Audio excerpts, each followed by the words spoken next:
Basically क्या था,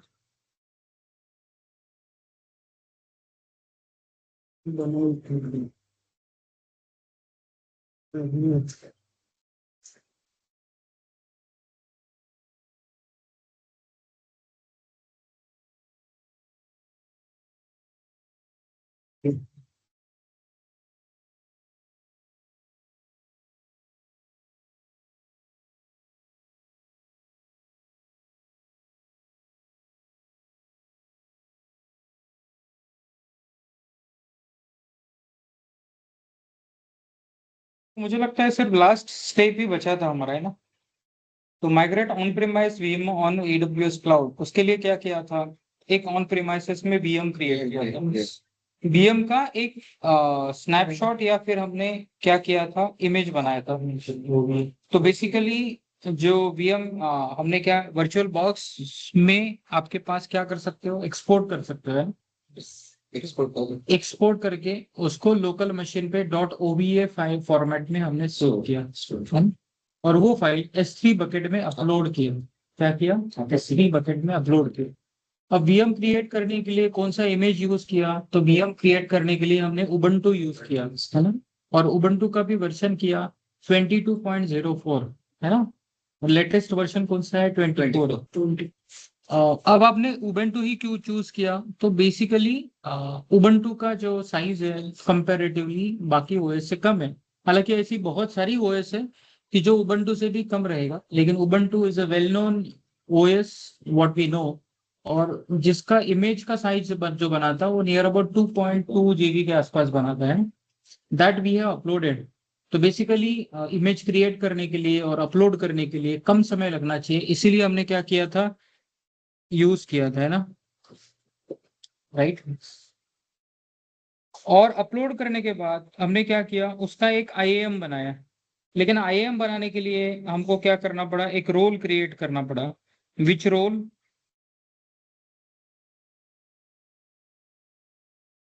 एक VM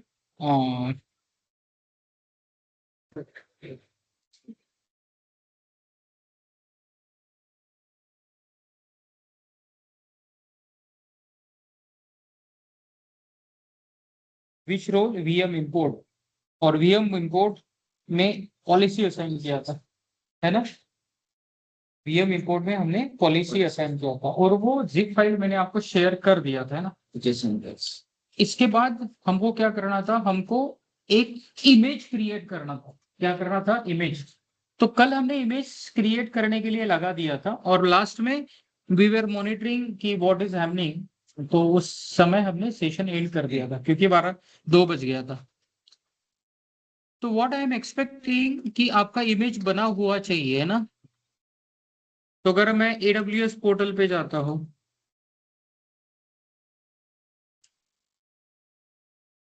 I will say aws.amazon.console.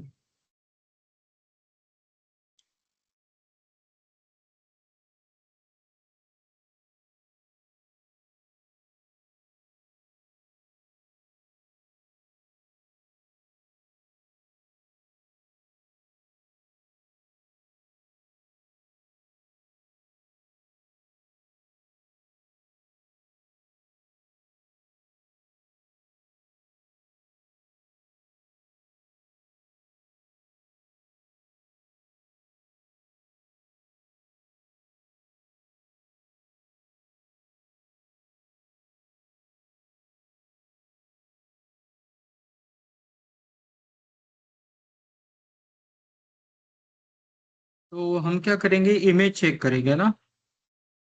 तो इमेज कहाँ मिलेगा, अगर आप EC2 में जाएंगे तो EC2 में AMIs में है क्यों, यस, ये देखिए एक AMI हमारा क्रिएट हो चुका है ना।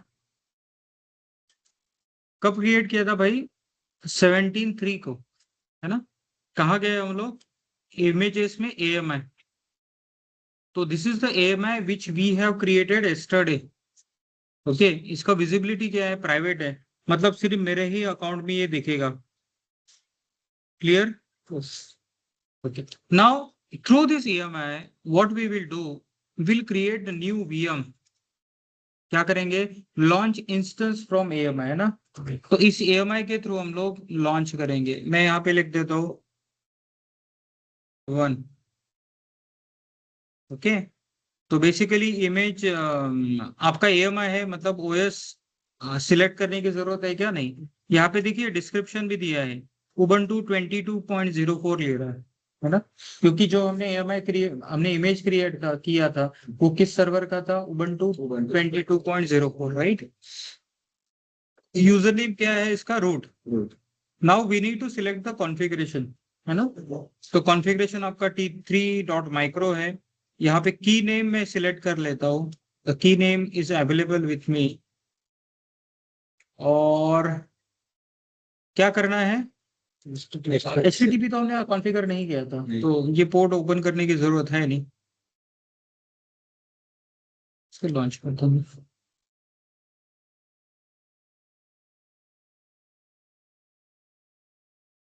इसको क्या करते हैं, लॉन्च।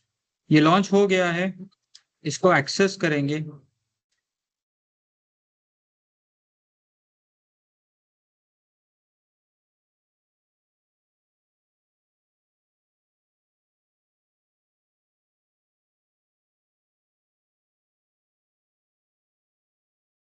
लेकिन यहाँ पे मुझे लगता है अमूल यूज करना पड़ेगा ना।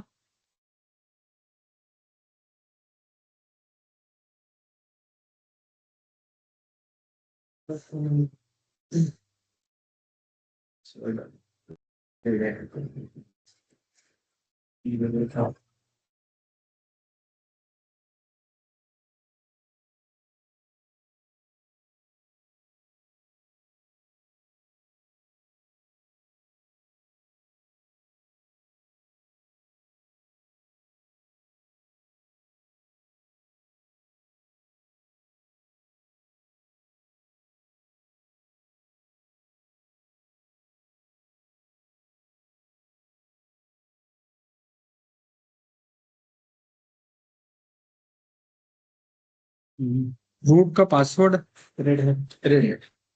नहीं, रूट तो अमोल का पासवर्ड था।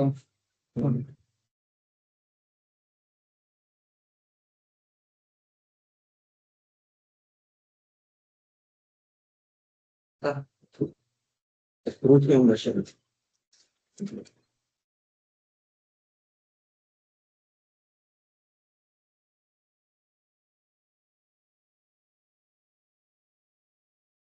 हो गया। तो अगर मैं फॉरवर्ड स्लैश में चला जाता हूँ, है ना, फॉरवर्ड स्लैश में एक फोल्डर क्रिएट किया था अमोल नाम का, दिख रहा है आपको, है ना, AMOL। अगर मैं LS करता हूँ तो मुझे ये डेटा दिखता है, पूरा ETC मैंने कॉपी करके उसमें रखा था। तो सेम VM जो ऑन प्रेमाइसेस में हमने क्रिएट किया था, that is available on the cloud now, है ना। So in this way I have shown you how to migrate your on premises VM तो डेफिनेटली अगर आपके पास 2 4 5 10 VM है तो आप इस तरह से कर पाओगे, है ना। लेकिन बड़ा सेटअप है तो आपके लिए कुछ यूटिलिटीज इंस्टॉल करना पड़ेगा, जैसे डेटाबेस माइग्रेशन सर्विस वगैरह है। Through that you need to migrate infrastructure on cloud, है कि नहीं। किसी को कोई डाउट। अब देखिए,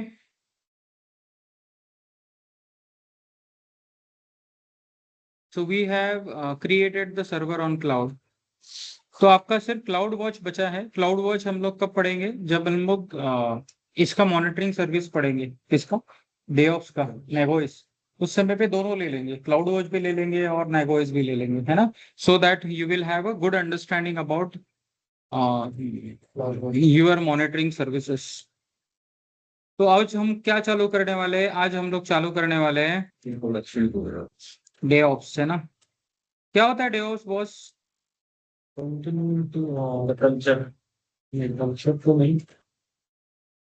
हाँ बोल सकते हो, बोलो बोलो।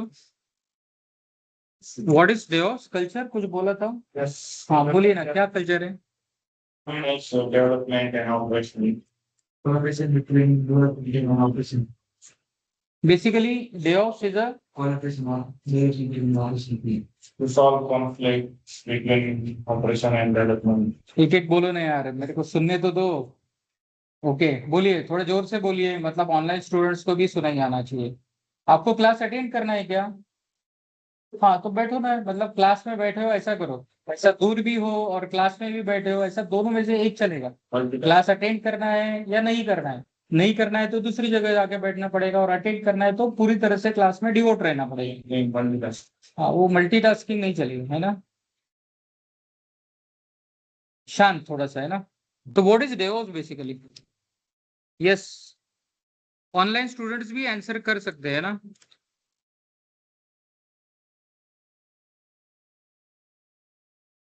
Development plus operation. Development plus operation मतलब?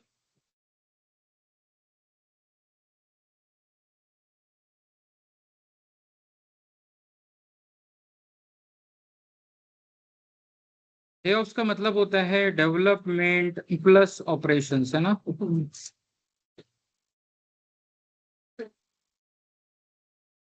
क्या मतलब होता है इसका, डेवलपमेंट एंड ऑपरेशंस का मतलब?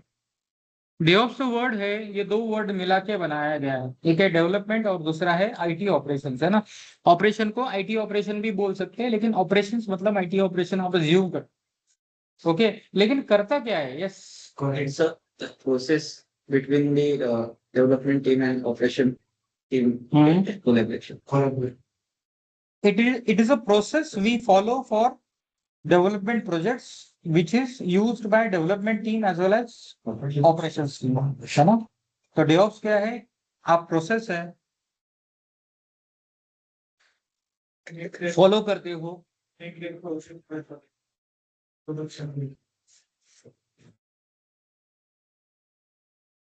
तो क्या बोल सकते हैं? DevOps is a process used for software projects, right?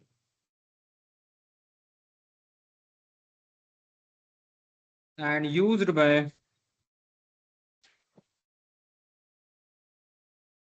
software development team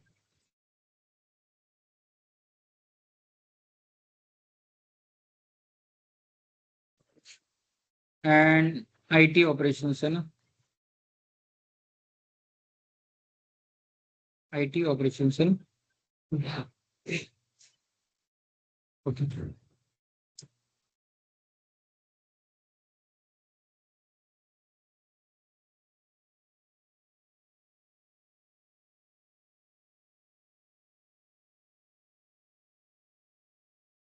So DevOps is a process used by software projects and used by software development team and IT operations team, right?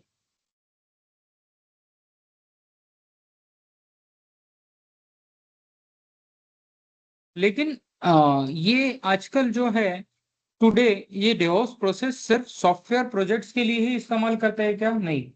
Today DevOps process is used in software projects as well as IT operation, individually IT operations system team as well. देखिए IT, अगर मैं software projects की बात करूं, software projects है ना, तो software projects में क्या क्या आएगा?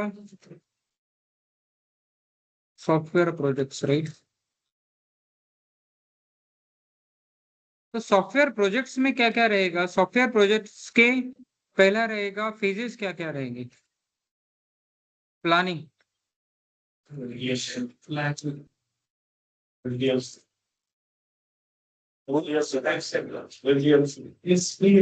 हाँ SDLC, तो SDLC कंपोनेंट क्या है ये भी तो बताना पड़ेगा ना। plan, build, test, planning, designing, उसके बाद build, test, deploy, monitor. Development, उसके बाद Test, टेस्टिंग, उसके बाद स्टेजिंग, उसके बाद डिप्लॉयमेंट। सॉरी इसका स्पेलिंग गलत हो गया ना।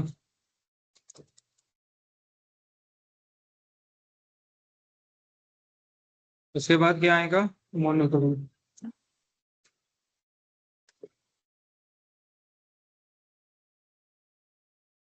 So this is basically what we can say. These are the stages of SDLC. तो software deploy development life cycle में हम लोग इतनी सारी चीजें यूज करते हैं। Improvement to test improve improvement ठीक है, इतने सारे कंपोनेंट हमको बारीक सारीक नहीं देखना है ना, ओवरऑल। हाँ improve सब category हाँ, बोल सकते हैं ना, इम्प्रूवमेंट तो हमारा कंटिन्यूअस चलेगा ना इम्प्रूवमेंट, बराबर। वो डेवऑप्स का तो इंटीग्रल पार्ट है कि there should be a chances of improvement, है ना। तो जो हम लोग प्रोडक्ट डेवलप करते हैं, तो अगर कोई इम्प्रूवमेंट सजेस्टेड है तो definitely the improvement are welcome, right. But this is the basically मुझे बताना क्या है, तो बेसिकली आपका डेवऑप्स पाइपलाइन या डेवऑप्स प्रोसेस हम लोग कहाँ फॉलो करते हैं। तो ये तो सॉफ्टवेयर प्रोजेक्ट हो गया। सॉफ्टवेयर प्रोजेक्ट्स के एसडीएलसी के कंपोनेंट क्या है, प्लानिंग होता है, उसके बाद डिजाइनिंग होता है। प्लानिंग मतलब सपोज हमारे पास अगर कोई प्रोडक्ट आ गया, मतलब किसी क्लाइंट ने अप्रोच किया कि हमको कोई सॉफ्टवेयर प्रोडक्ट बना के चाहिए, तो अगर सॉफ्टवेयर प्रोजेक्ट बना के चाहिए तो हमें क्या करना पड़ेगा, उसके लिए प्लानिंग करना पड़ेगा ना। प्लानिंग कैसे किया जाता है, we need to gather requirement. तो क्लाइंट तो हमें रिक्वायरमेंट बता देगा कि मुझे ये एप्लीकेशन चाहिए, इतने इतने यूजर के लिए चाहिए, बस इसी से प्लानिंग हो जाएगा क्या, नहीं, है ना। We need to study their actual working, जो एग्जिस्टिंग प्रोसेस है। अब कोई एप्लीकेशन नहीं रहा तो ऑर्गेनाइजेशन के पास प्रोसेस नहीं होता है क्या, एग्जिस्टिंग प्रोसेस तो रनिंग होता है ना। तो चाहे वो डेवऑप्स प्रोसेस फॉलो करे या ना करे, या ओल्ड प्रोसेस है, नया चीज बनाना है उनको, तो फ्लोर पे जाके जो लोग काम करते हैं they need to understand their requirement. कितने यूजर्स है, क्या क्या टैब चाहिए, क्या क्या फीचर्स एप्लीकेशन में चाहिए, है ना, उसका डेटाबेस क्या लगेगा, everything comes under the planning phase, है ना। तो प्लानिंग में हम लोग बेसिकली क्या करते हैं, we need to understand the requirement, बराबर। रिक्वायरमेंट गैदर करेंगे, उसका बजट डिसाइड करेंगे, कितने दिन में क्रिएट हो जाएगा ये हम लोग डिसाइड करेंगे, है ना। इसके अंदर क्या क्या चाहिए, कितना बड़ा सिस्टम चाहिए, इसका बैकअप कैसे होगा, everything should be there in the planning phase, right. अब प्लानिंग होने के बाद दूसरा कंपोनेंट क्या आता है, डिजाइनिंग। डिजाइनिंग का मतलब क्या होता है, we need to design the thing according to the planning. Okay, तो पेपर पे लाएंगे हम लोग उसको, इस तरह के प्रोसेस रहेगा, ये चीजें रहेगा, इतने सारे टैब्स रहेंगे, ये क्लिक करने के बाद ये आएगा, that is what a design is. Documentation यहाँ नहीं होता, हाँ बोल सकते हैं basic documentation, but it is called a design. जो प्लानिंग हमने किया था उसको एग्जैक्टली इंप्लीमेंट करने के लिए first we need to design. Okay, यहाँ पे टेक्निकल चीजें भी आएंगी, हर एवरी डिपार्टमेंट का कंसर्न जान के हमको क्या करना पड़ेगा, डिजाइन करना पड़ेगा, है। So basically planning and designing are is the one time work. Planning and designing are the one time work. उसके बाद क्या आता है, डेवलपमेंट। तो अकॉर्डिंग टू जिस तरह से हमने डिजाइन किया प्रोडक्ट, उसको डेवलप करना पड़ेगा, कोड लिखना पड़ेगा, है ना। डेवलपर क्या करता है, कोड ही तो लिखता है। ओके, किसी भी प्रोग्राम का लॉजिक लिखता है, लॉजिक मतलब कोड, चाहे वो कोई भी प्रोग्रामिंग लैंग्वेज हो सकता है ना। अब डेवलपमेंट होने के बाद हम लोग को क्या करेंगे, उसको टेस्ट करेंगे। क्या करेंगे, टेस्ट। टेस्ट कौन करता है, our own team, testing team, software testing team. वो क्या करेंगे, टेस्ट परफॉर्म करेंगे। There may be various test. Okay, integration test रहेगा, यूनिट टेस्ट रहेगा, है ना, बहुत सारे टेस्टिंग आपका। हाँ, यूनिट टेस्ट रहेगा। यूनिट टेस्ट डेवलपर ही करेगा। हाँ, ओके। टेस्टिंग होने के बाद क्या होगा, स्टेजिंग होगा। स्टेजिंग का मतलब क्या है कि भाई अभी आपका प्रोडक्ट टेस्ट होके बन गया है, लेकिन ये कस्टमर को शो भी तो करना पड़ेगा। ओके, तो कस्टमर को शो करने के लिए हम लोग क्या करते हैं, एक सिस्टम पे उसको इम्प्लीमेंट करते हैं, है ना, टेस्टिंग के लिए। और यहाँ पे यूएटी परफॉर्म करेंगे। क्या करेंगे, यूजर एक्सेप्टेंस टेस्टिंग। और यूजर से एक्सेप्ट हो जाता है तो उसका डॉक्यूमेंटेशन भी आपका कहाँ होगा, स्टेजिंग स्टेज पे होगा, है ना। अब इसके बाद क्या होगा, डिप्लॉय करेंगे। जहां पे हमको डिप्लॉय करना है, मतलब ये जाएगा आपका प्रोडक्शन में। और प्रोडक्शन में जाने के बाद we are we are managing it and monitoring it, है ना। तो ये बेसिकली क्या है, किसी भी सॉफ्टवेयर डेवलपमेंट प्रोजेक्ट का लाइफ साइकिल है, या फिर हम लोग क्या बोल सकते हैं, SDLC, software development life cycle. But nowadays DevOps process is not only used in software projects, it is used in the IT infrastructure team as well. IT infrastructure का काम क्या होता है? ओके, बहुत सारे सिस्टम डिप्लॉय करना, upgrade करना, क्या करना, अपग्रेड करना। तो अगर मुझे अपग्रेड करना है, तो अपग्रेड करने के लिए या सिस्टम का इमेज बनाना है, तो इमेज बनाने के लिए क्या करना पड़ता है कि we need to download base image. Base image पे कुछ फीचर्स इंस्टॉल करना पड़ेगा या उसको अपडेट करना पड़ेगा, राइट। अपडेट करने के बाद we need to test it. Test करने के बाद ये क्या होना चाहिए, डिप्लॉय होना चाहिए, है ना। अब ये जो प्रोसेस है, इसके लिए भी हम लोग क्या यूज करते हैं, organization started implementing DevOps process for this work as well. जो पहले हम लोग मैन्युअली करते थे, अभी हम लोग इसको ऑटोमेटेड वे में फॉलो करना चाहते थे DevOps प्रोसेस के थ्रू। तो पहले होता था क्या कि DevOps process was used mostly in the software projects, but nowadays almost all industry try to implement DevOps process, क्योंकि ये क्या करता है, वर्कफ्लो को ऑटोमेट करता है। क्या करता है, वर्कफ्लो को ऑटोमेट करता है। तो because of the benefits of DevOps, every organization started implementing DevOps process in their organization. Clear? अब देखिए,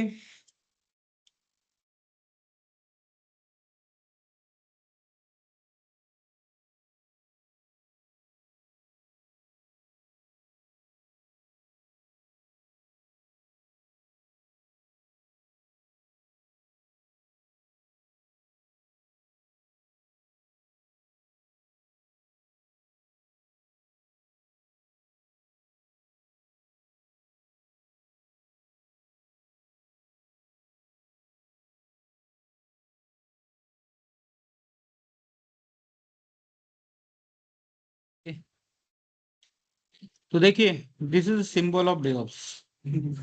क्या है, this is the symbol of DevOps, है ना।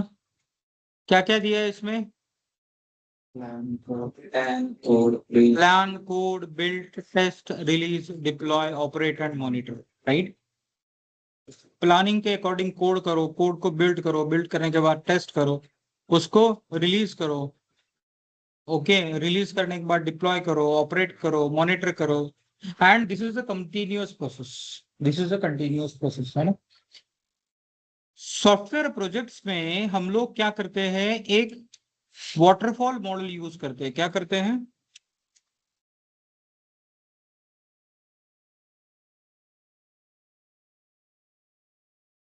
What is waterfall model. तो वाटरफॉल मॉडल में ये जो फेजेस दिए हैं हमने, ये क्या दिया है, दीज आर द फेजेस, है ना। फेजेस कैसी होती है, तो फेजेस आपके पास इस तरह से होती है ना। It is like stairs. एक स्टेयर का चढ़ने के बाद पीछे आते हैं हम लोग, नहीं, उसके बाद दूसरा स्टेप, उसके बाद तीसरा स्टेप, उसके बाद चौथा स्टेप। एंड वाटरफॉल मॉडल में क्या होता है, स्टेप बाय स्टेप, है ना। वाटरफॉल में ऊपर से नीचे आता है, तो मतलब वो पीछे जाता है क्या, वो पानी नहीं जाता है ना। तो बेसिकली इनिशियली डेवलपमेंट प्रोजेक्ट्स में हम लोग क्या यूज करते थे, we were using waterfall model. तो वाटरफॉल मॉडल में भी SDLC के सभी कंपोनेंट आएंगे, जैसे प्लानिंग, डिजाइनिंग, ओके, कोडिंग। हाँ, कोडिंग मतलब डेवलपमेंट वही हो गया, कोड करो, या टेस्टिंग क्या है, staging, deployment, monitor and manage, है ना। तो यही सब चीजें रहेंगी। लेकिन यहाँ पे क्या होता है, एक स्टेप कंप्लीट होने के बाद इसको पीछे नहीं लिया जाता है ना। It is very hard to backtrack. Backtrack नहीं कर सकते हैं। तो अगर हमने वाटरफॉल मॉडल यूज किया, तो what is the disadvantages of waterfall model. तो बैक ट्रैक कर सकते हैं क्या वाटरफॉल मॉडल में, हम लोग वाटरफॉल मॉडल में बैक ट्रैक नहीं कर सकते। अब देखिए बैकट्रैक ना करने के डिसएडवांटेजेस क्या है। आजकल जो आपके क्लाइंट आते आजकल आपके पास जो क्लाइंट आएगा, है ना, what he says I want product to be created, है ना। ओके, तो हमारा फॉर्म क्या है, डेवलपमेंट फॉर्म है, and we are ready to create the software, right. तो शुरुआत में जब क्लाइंट के साथ डिस्कशन होता है, हो सकता है उसका प्रोडक्ट काफी बड़ा है, तो उसको समय लगेगा ना क्रिएट करने के लिए, है ना। सिंपल सा वेबसाइट बनाने के लिए तो काफी समय लगता है, 2-3 महीने लग जाता है। Okay, if you wanted to design a good website तो 2 या 3 महीना लग जाता है। लेकिन कोई ई कॉमर्स एप्लीकेशन है, उसका पूरा चीजें डिफाइन करने के लिए कितना समय लगेगा, ज्यादा ही समय लगेगा, है ना। तो हो सकता है हम लोग अज्यूम करें कि भाई 1 साल लगने वाला है प्रोडक्ट तैयार होने का, है ना। And suppose we are using waterfall model, तो वाटरफॉल मॉडल में 1 साल के लिए क्या करना है हमको, लगने वाला है, time duration required is 1 year. So first phase is develop, requirement gather करना पड़ेगा। तो क्लाइंट के साथ इंटरैक्ट करेंगे, क्लाइंट के फ्लोर पे जाके हम लोग बातचीत करेंगे, है ना। वर्चुअली हमारा डिस्कशन होगा। जब प्लानिंग होता है तो प्लानिंग में डिस्कशन ही तो होता है ना, कुछ डॉक्यूमेंट पे रहता है क्या, नहीं, डॉक्यूमेंट पे वही नोट्स रहेगा कि भाई इनको ये चाहिए, इससे अलावा तो कुछ होता नहीं है। ओके, उसके बाद क्या हो जाएगा, डिजाइन करेंगे, है ना। और डिजाइन होने के बाद will seat with the client कि भाई आपको ये तरह का चीजें रहेगा, ओके, इतना इतना ड्यूरेशन लगेगा, ये लगेगा, एक्स्ट्रा थिंग्स। मतलब प्लानिंग एंड डिजाइनिंग होने के बाद हम लोग क्या करते हैं, एक्चुअल कोडिंग या डेवलपमेंट करने के लिए स्टार्ट करते हैं। कौन स्टार्ट करेगा, हमारा टीम, है ना। समझो आपका प्लानिंग एंड डिजाइन फर्स्ट महीने में कंप्लीट हो गया, उसके बाद डिसाइड हुआ कि to create the complete product will require 1 year. कितना लगा, 1 साल। तो उसके बाद क्या होता है, आपका डेवलपमेंट टीम कोड करता है।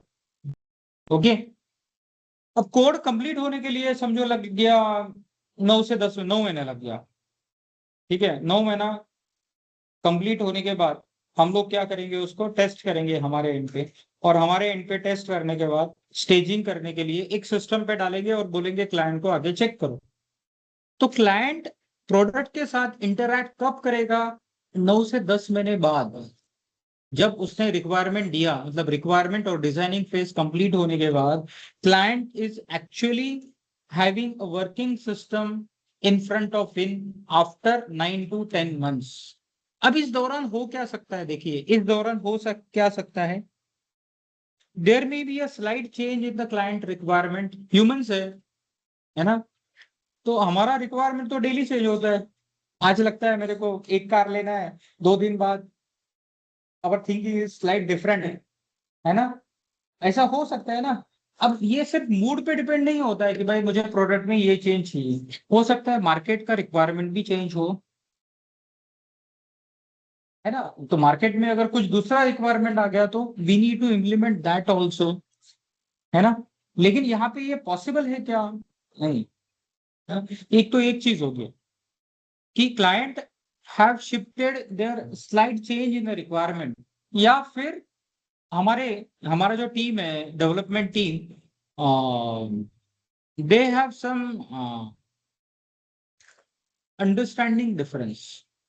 जब हमने बातचीत किया था प्लानिंग और डिजाइनिंग के समय, तो हो सकता है इट इज जस्ट अजम्पशन, हमने रियल प्रोडक्ट हमने भी नहीं देखा, क्लाइंट ने भी नहीं देखा, क्लाइंट ने कुछ और सोचा और हमने कुछ थोड़ा सा और सोचा, तो there is some difference, match नहीं हो रहे।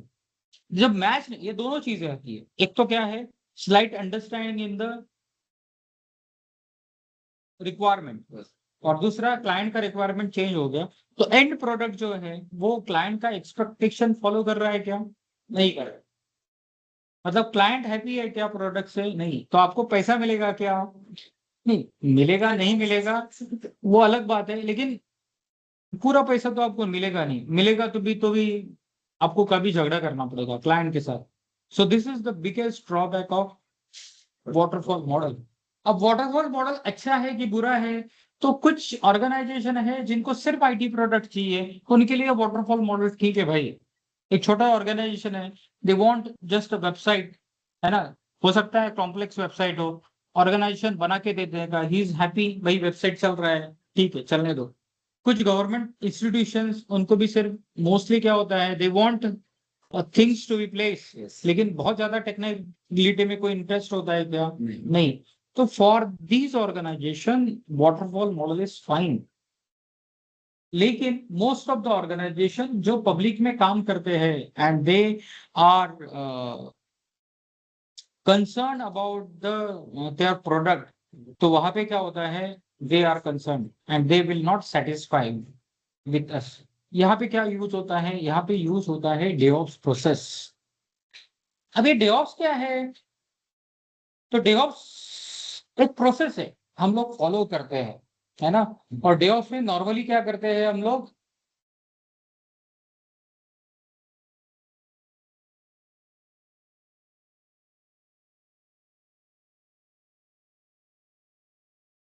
एक मिनट, अजाइल मेथोडोलॉजी यूज करते हैं। कौन सा? Agile methodology. अजाइल क्या है? It's a methodology. सिर्फ मेथोडोलॉजी से काम चलेगा क्या? नहीं, हमको डेवऑप्स के टूल्स भी यूज करना पड़ेगा। क्या यूज करना पड़ेगा? टूल्स। अब डेवऑप्स का कॉन्सेप्ट क्या है? तो डेवऑप्स बेसिकली ना, मैं एक डायग्राम आपको दिखाता हूँ। This diagram we need to discuss.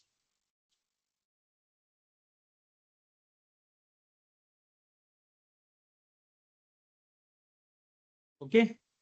तो जब वाटरफॉल मॉडल में होता क्या है, वाटरफॉल मॉडल में आपके पास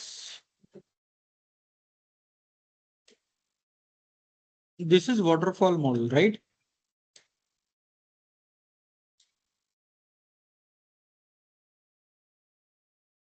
ये जो है, ये क्या है? वाटरफॉल मॉडल है ना।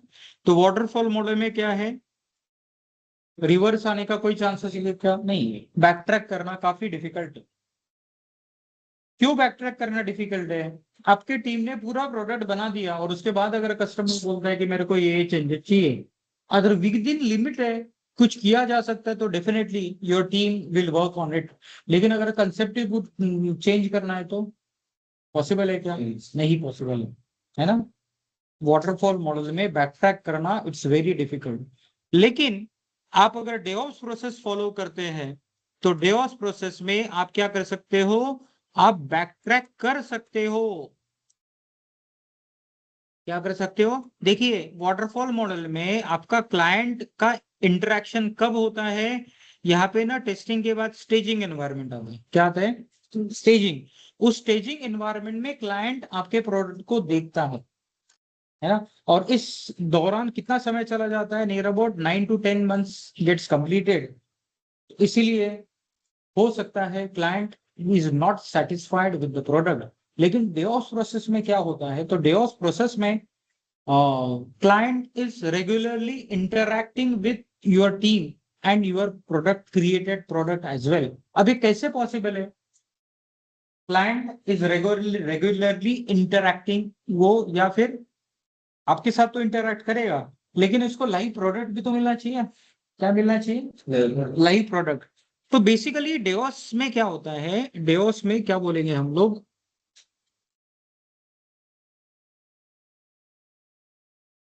तो समझो आपका ना एक ई कॉमर्स पोर्टल बनाना है।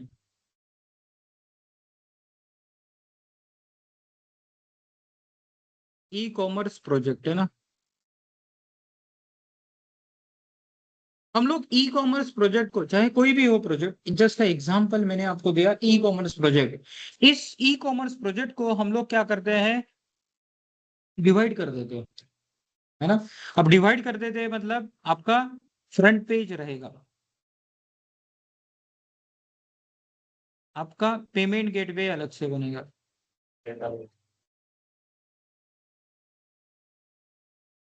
आपका डेटाबेस भी आप बोल सकते हैं ना।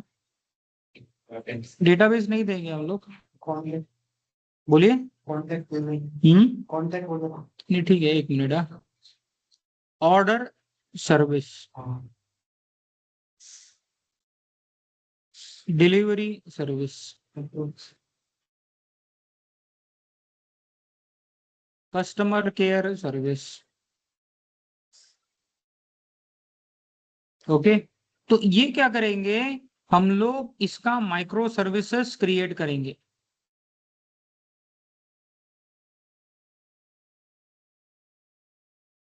क्या करेंगे, what is the meaning of micro service? एक बड़े से एप्लीकेशन का छोटा कंपोनेंट को हम लोग माइक्रो सर्विस बोलते हैं। तो एक बड़ा सा प्रोडक्ट बनाने से अच्छा है, अब बड़ा सा प्रोडक्ट बनेगा तो उसमें कॉम्प्लेक्सिटी लेवल भी बढ़ेगा, बढ़ेगा ना? क्या बढ़ेगा, कॉम्प्लेक्सिटी लेवल भी बढ़ेगा। और कॉम्प्लेक्सिटी के साथ साथ अगर कल जाके कुछ प्रॉब्लम आता है प्रोडक्ट में, उसको रिकवर या ट्रबल शूट करने के लिए भी बड़ा सिस्टम को ट्रबल शूट करना डिफिकल्ट जाता है ना? उससे अच्छा हम लोग क्या करेंगे, बड़े प्रोडक्ट को डिवाइड कर देंगे छोटे छोटे पार्ट में। क्या कर देंगे, छोटे छोटे पार्ट में हम लोग डिवाइड कर देंगे, है ना? जैसे front page, payment gateway, order service, delivery service, customer care, और भी कुछ कुछ हो सकता है। मैंने कुछ एग्जांपल्स आपको दिए, इनको क्या बोलेंगे, माइक्रो सर्विस। क्या बोलेंगे, micro service. And this components are independently deployable. ये क्या है, मतलब मेरा फ्रंट पेज अगर मैंने किया तो फ्रंट पेज के जितने सारे पेजेस रहेंगे वो सब दिख जाएंगे। लेकिन पेमेंट गेटवे के ऊपर क्लिक करने जाऊंगा तो वहां पे कुछ नहीं मिलेगा। मैं ऑर्डर प्लेस करना चाहूँ तो कुछ मिलेगा क्या, कुछ नहीं मिलेगा, है ना? लेकिन अगर पेमेंट गेटवे अलग से एक मॉड्यूल है और उस मॉड्यूल के ऊपर क्लिक करेंगे तो आप पेमेंट कर पाएंगे, लेकिन आप ऑर्डर नहीं कर सकते, है ना? तो these modules are basically independently deployable. ये मैं क्या बताऊंगा, दीज माइक्रो सर्विसेज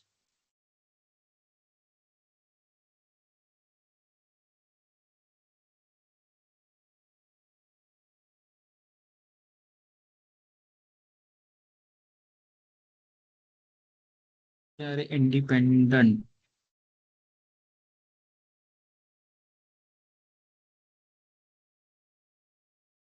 डिप्लॉयबल, है ना?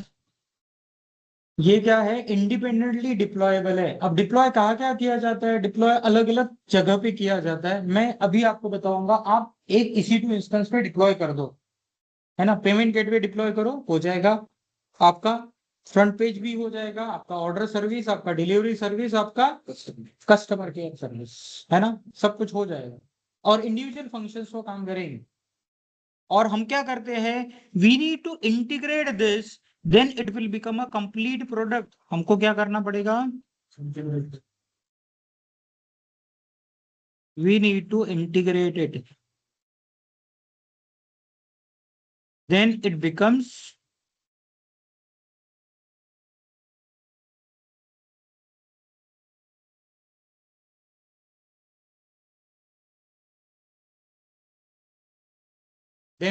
Complete product, right? मतलब अलग अलग EC2 इंस्टेंस में मैंने सर्विसेज डिप्लॉय किया और उसको इंटीग्रेट किया। जब सब चालू रहेंगे तो हो जाएगा ना, फ्रंट पेज से मैं बोलूंगा मुझे ऑर्डर देना है तो वो ऑर्डर सर्विस के पास चला जाएगा, वो भी सिस्टम काम कर रहा है, वो ऑर्डर ले लेगा। ऑर्डर करने के बाद it will be goes to the delivery service, है ना? और डिलीवरी सर्विस के बाद और कोई सर्विस अगर आता है तो वो वहां पे यूज होंगे, है ना? बराबर। चलो, ये एक चीज इसमें यूज होती है। लेकिन मैंने जो दूसरा बताया कि आपका डेवॉप्स प्रोसेस के अंदर, आई विल से,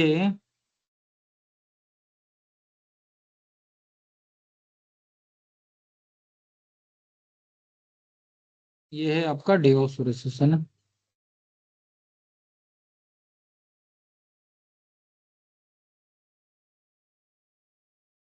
बेसिकली अगर आपका प्रोजेक्ट का ड्यूरेशन कितना है, project duration is,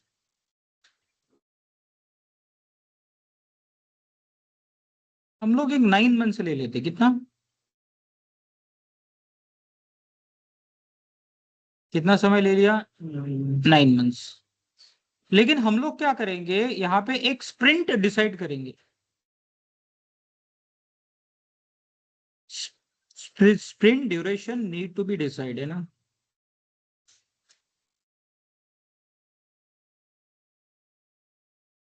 normally sprint जो होता है विद इन 1 मंथ होता है ना? कितना होता है? विद इन 1 मंथ, मतलब 15 दिन का भी हो सकता है, 21 दिन का भी हो सकता है, 1 महीना का भी हो सकता है। कस्टमाइजेबल है, depend on your product, depend on how your product development goes on. तो आप में बोल दो कि स्प्रिंट जो आप डिसाइड कर रहे हो that is a 21 days. Okay, और आपका पूरा प्रोडक्ट जो है स्प्रिंट्स में डिवाइड रहेगा, मतलब आपके 9 मंथ्स है तो कितना स्प्रिंट आ जाएगा भाई? 9, 11 या 12 स्प्रिंट आ जाएंगे ना? तो आप टोटल डिसाइड करो आपको कितना स्प्रिंट देना है। 12 स्प्रिंट्स टोटल, हालांकि थोड़े से दिन ज्यादा जा रहे हैं 9 मंथ से, लेकिन हम बोल रहे हैं कि हम पूरा प्रोडक्ट हम लोग बनाएंगे 9 स्प्रिंट्स में हो जाएगा। अब देखिए पहला जो फेज होता है यहाँ पे, planning and designing is a one time activity. Planning and design means one time activity, लेकिन उसके बाद जो टेस्ट है, डेवलप है, टेस्ट है, डिप्लॉय है, रिव्यू है ना, ये कंटिन्यूअस प्रोसेस है। ये क्या है? Continuous process. अब ये कंटिन्यूअस प्रोसेस कैसे फॉलो कर पाते हैं? तो अगर स्प्रिंट 1 हम लोग लेंगे, क्या है स्प्रिंट 1 में हम लोग क्या यूज करेंगे? We wanted to create front page. Sprint 1 में हम लोग क्या क्रिएट करेंगे? ओनली फ्रंट पेज क्रिएट करेंगे। अब फ्रंट पेज क्रिएट करने को पूरा 9 महीने तो नहीं लगना चाहिए, हो सकता है 1 या 2 स्प्रिंट। अगर बड़ा है फ्रंट पेज तो हो सकता है हमने 2 स्प्रिंट का समय दिया है ना? Suppose we think that your product will be, your front page designing will be completed within 1 sprint, है ना? मतलब आपका डेवलपमेंट टीम क्या करेगा? विल वर्क ऑन दैट, और वो क्या बनाएगा? प्रोडक्ट बना देगा। क्या करेगा? फ्रंट पेज बना देगा, और फ्रंट पेज को क्या करेंगे? स्टेजिंग के लिए किसी सिस्टम पे डिप्लॉय कर देंगे, है ना, इंस्टॉल कर देंगे। अब इंस्टॉल होने के बाद your testing team will do the testing, और टेस्टिंग होने के बाद will give it as a staging. Staging के लिए क्या करेंगे? क्लाइंट को बोलेंगे कि भाई आप चेक करो, राइट? अब देखिए आपका discussion designing and planning and design तो अभी भी हुआ था, 21 दिन के बाद क्या आ गया? आपका स्प्रिंट आ गया, कंप्लीट हो गया, और क्लाइंट को एक आपका फ्रंट पेज मिल गया। Okay, and he is able to view कि क्या क्या टैब है, कैसा कैसा रहेगा। तो definitely he need to agree. अगर एग्री नहीं करता है तो he will suggest and changes. Okay, तो पूरा 9 मंथ या 1 साल का प्रोडक्ट को बैकट्रैक करना और 21 डेज का वर्क बैकट्रैक करना पॉसिबल है? पॉसिबल है कि नहीं? स्प्रिंट में पॉसिबल है। हाँ, स्प्रिंट में पॉसिबल है। वाटरफॉल मॉडल में पॉसिबल है क्या? नहीं पॉसिबल है। At the end waterfall model में टेस्टिंग होता है। यहाँ पे every sprint, end of every sprint client क्या करता है? Client do the UAT, user acceptance testing, मतलब क्लाइंट पूरे प्रोसेस में प्रोडक्ट के साथ इंटीग्रेट होता है। He is aware about the product. इसका मतलब क्या है? देखो अगर फर्स्ट स्प्रिंट में अगर कुछ क्लाइंट सजेस्ट करता है तो we try to implement it in the second sprint, क्योंकि आपका टीम तो फिर से काम करेगा ना। आपका टीम क्या करेगा? फिर से काम करेगा, नया चीज भी बनाएगा, और पुराना चीज जो है उसके ऊपर भी मॉडिफिकेशन करेगा, है ना? तो मतलब एंटायर प्रोडक्ट क्रिएशन में क्लाइंट आपका कहता है, client is involve in it. हालांकि डे टू डे एक्टिविटी में इन्वॉल्व नहीं रहेगा, लेकिन every sprint he is having idea what is going on the product. तो इसका मतलब क्या है? जो फाइनल प्रोडक्ट होगा वो क्या होगा? It is fulfilling the customer requirement, है ना? ऑप्टिमाइज प्रोडक्ट है। यस, आपका प्रोडक्ट क्या हो जाएगा? प्रोडक्ट ऑप्टिमाइज हो जाएगा, है ना? ये अपडेट से भी कभी हो जाएगी उसको, तो वो फॉर एंड क्लाइंट सर्विस के लिए अपडेट्स क्लाइंट क्या हाँ वही तो मैंने बताया ना।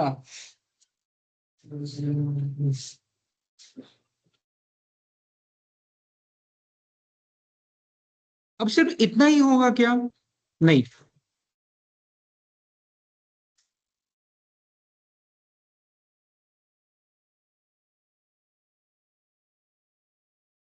यस। अब इसके साथ ना और क्या क्या यूज करते हैं? We use some DevOps tools.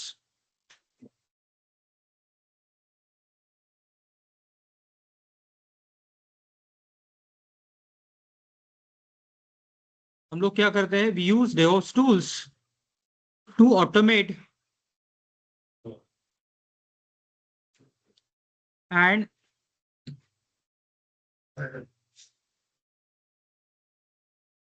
Integrate properly. तो आपको प्रोसेस तो फॉलो करते हो, साथ में आप क्या कर सकते हो, यार मत बजाना बॉटल, बॉटल मत बजाना, राइट। आप क्या कर सकते हो, डेवऑप्स टूल्स यूज करते हो। तो डेवऑप्स टूल्स में आप ऑटोमेशन प्लेस करना चाहते हो। ऑटोमेशन प्लेस करने से होता क्या है, चीजें सही समय पे एग्जीक्यूट होती है ना। अगर कोई प्रोसेस को आप ऑटोमेट कर दोगे, राइट, तो वो उसका रिजल्ट आपको अच्छा मिलता है। ऑटोमेट नहीं करोगे तो जैसे गवर्नमेंट ऑफिस में होता है, एक टेबल से दूसरे टेबल पे जब तक फाइल जाता है उसके लिए काफी समय चला जाता है ना। और वही गवर्नमेंट ने कोई पोर्टल डाल दिया तो आजकल बहुत सारी जगह पे ना, अगर आप ड्राइविंग लाइसेंस निकालने के लिए जाते हो, आपने एप्लीकेशन डाल दिया, बराबर, ऑनलाइन एप्लीकेशन डाल दिया, आप एप्लीकेशन का स्टेटस चेक कर सकते हो सकता है एप्लीकेशन वो आपका किसी क्लर्क के पास जाए, अब उसको डिफाइंड ड्यूरेशन में कुछ तो फीडबैक देना पड़ेगा। चाहे रिजेक्ट करता है तो क्यों रिजेक्ट करता है, अप्रूव करता है तो क्यों अप्रूव करता है, ही नीड टू गिव फीडबैक। अगर इस सिस्टम में ना होता, वर्कफ्लो में ना होता, तो क्या हो जाता, वो पेपर महीनों महीनों उसके टेबल पे पड़ा रहता, वो कुछ करता ही नहीं। बट सिस्टम में आने के बाद ही need to definitely act on it. क्या करना पड़ेगा, एक्ट ऑन इट। तो बेसिकली ऑटोमेशन प्लेस करने के कारण क्या होता है, चीजें सही समय पे इम्प्लीमेंट होना शुरू होती है। और इससे फायदा क्या मिलता है, हमने जो डेडलाइन डिसाइड किया है उस डेडलाइन में चीजें कंप्लीट होंगी and everyone is responsible for their work, right. Everyone is responsible for their work. Clear. अब यहाँ पे टूल्स क्या क्या यूज करता है, तो टूल्स बहुत सारे यूज करता है। जैसे CI/CD पाइपलाइन डिसाइड करने के लिए हम क्या यूज करेंगे, जेनकिंस यूज करेंगे, है ना। आप एनसिबल यूज कर सकते हो, क्या यूज कर सकते हो, एनसिबल का मतलब क्या होता है, कॉन्फ़िगरेशन मैनेजमेंट टूल।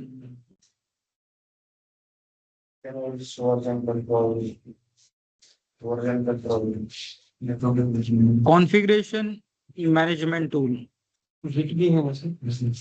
आप गिट एंड गिटहब यूज कर सकते हो, है ना। तो गिट एंड गिटहब क्या है, बेसिकली गिट क्या है, git is nothing but version control tool.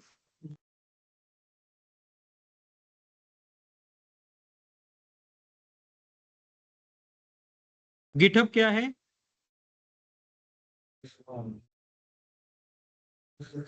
ये ऑनलाइन रिपोजिटरी है। क्या है, रिपोजिटरी का मतलब क्या होता है, what is the meaning of repository. एक लोकेशन जहाँ पे हम लोग कुछ रख सकते हैं। ओके, एक लोकेशन जहाँ पे हम लोग कुछ रख सकते हैं, है ना। गिट एंड गिटहब है, आपके पास क्या है, आपके पास टेराफॉर्म है। What is Terraform,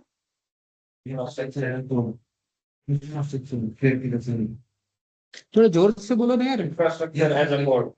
yes, it is IAC, cloud IAC tool. AWS में आपने कौन सा IAC टूल देखा था, क्लाउड फॉर्मेशन, है ना। अजूर में कौन सा है IAC टूल, टेराफॉर्म तो cloud in, Cloud formation is जो आपका टेराफॉर्म है, टेराफॉर्म क्या है, Terraform is a universal tool. Terraform क्या है, Terraform is a universal tool use as a IAC tool for multiple cloud platform. जैसे AWS पे चलेगा, अजूर के ऊपर चलेगा, गूगल क्लाउड के ऊपर चलेगा, और हाँ बहुत सारे क्लाउड के ऊपर चलेगा, है ना। तो अलग से IAC टूल सीखने से अच्छा है आप क्लाउड फॉर्मेशन सीख लो, इसको किसी भी इस पे अप्लाई कर सकते हो। क्या कर सकते हो?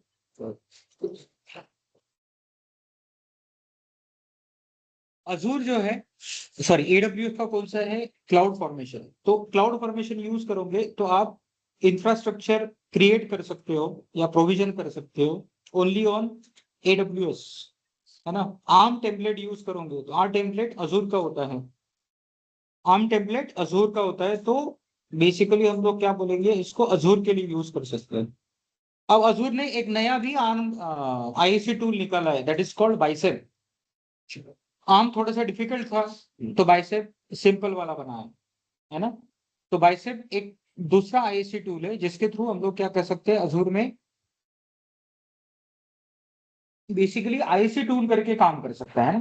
तो अलग अलग आईएसी टूल है आपके पास, तो उसमें से कौन सा दिया है? टेराफॉर्म दिया है ना। उसके बाद क्या है?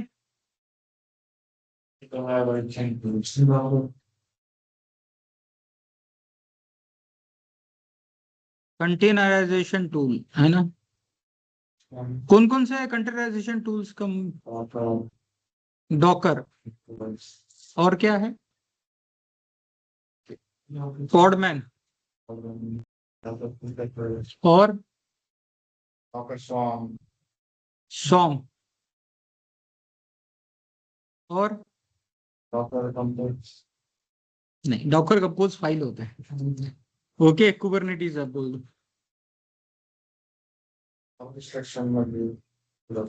कुबरनेटीज ले लो, है ना। तो कंटेनराइजेशन टूल में हमारे पास क्या है? डॉकर है जो हम लोग देखेंगे। और कुबरनेटीज बेसिकली क्या है? तो कुबरनेटीज को बोलते हैं हम लोग ऑर्केस्ट्रेशन टूल।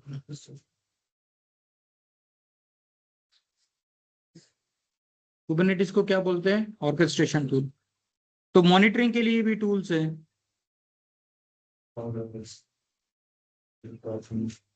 क्लाउड वॉच है, अजूर मॉनिटर है,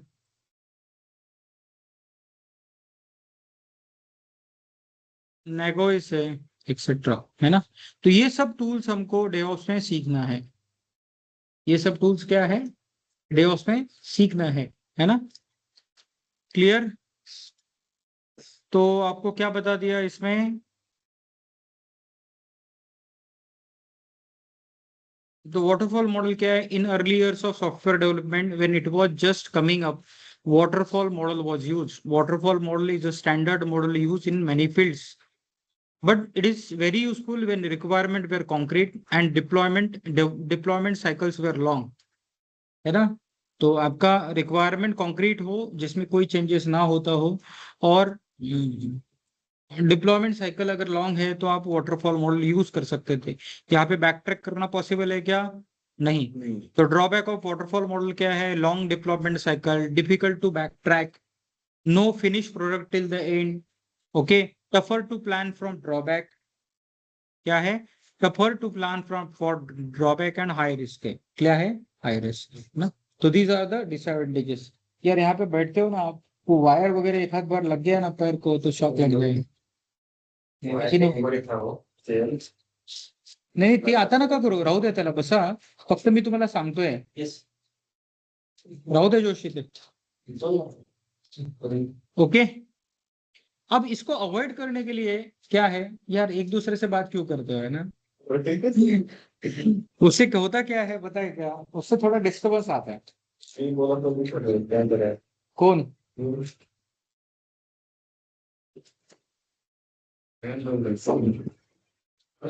चलो, ऑनलाइन स्टूडेंट्स को कोई डाउट है?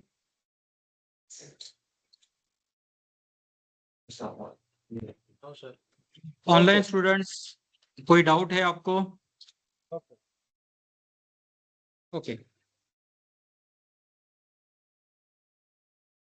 सो बेसिकली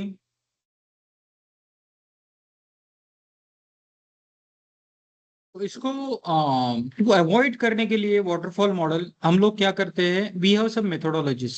अजाइल मेथोडोलॉजी है, extreme programming, spiral model, feature driven deployment, lean methodology, बहुत सारा मेथोडोलॉजी है। लेकिन नॉर्मली डेवऑप्स प्रोसेस में कौन सा मेथोडोलॉजी फॉलो किया जाता है? अजाइल, है ना। और अजाइल काफी फेमस भी है। अजाइल क्या है, काफी फेमस है ना। तो विल सी अजाइल मेथोडोलॉजी।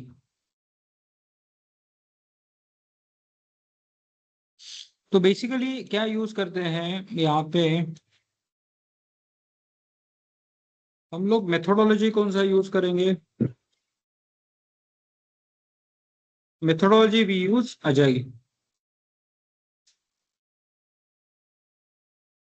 अब अजाइल मेथोडोलॉजी के लिए फ्रेमवर्क कौन सा यूज करेंगे,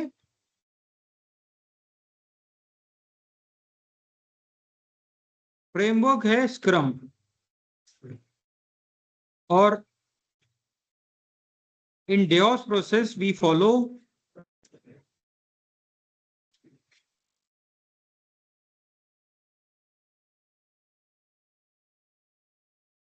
वी यूज